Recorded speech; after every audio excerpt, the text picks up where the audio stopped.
I have not failed. I've just found 2,000 ways that won't work.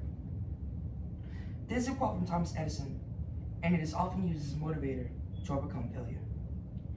Failure is not as bad as you can make it out to be, and it is often necessary for success.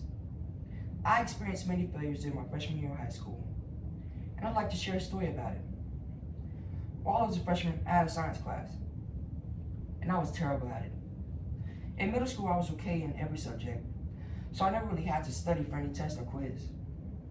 This lady would be detrimental whenever it came time to do my Unit 1 quiz for my science class. This is one of the first times I ever got less than a 60% on a test, and I thought it was the end of my world. I had gotten a 26 on my first science test, and it hurt my grade massively. It really affected my mental state since I thought it was not cut out for science.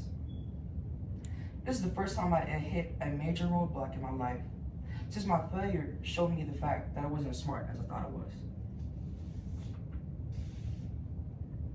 After a few weeks of sulking, I realized I had no one to blame but myself.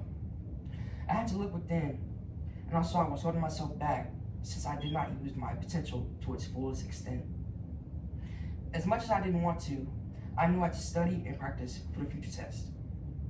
I looked at multiple ways to study and how they helped me remember my material for the next test. There were a lot of ways that didn't work out with me, that didn't work with me because they did not stay in my head. It wasn't until I found the way that did work, I was then able to learn all the material needed for the second unit test. I did all of this before the second test, and it left me anxious, but I was ready to see if studying had worked with me. After all the studying I had to endure, I had managed to get an 84 on my Unit 2 test. I had felt so proud of myself because for the first time in my life, I had to actually work for what I wanted, and I had succeeded. With the new help from using studying, science class became easier to endure. And changing my grade was substantial since I was able to change my grade of a 63 to a grade of a 68 by the end of the semester. In conclusion, hardships are always going to be something you go through in your academic life, and life let alone. It does not have to be that way, as long as you're willing to practice and fail to achieve success. You just have to work for what you want and be willing to do whatever it takes, and thinking outside the box.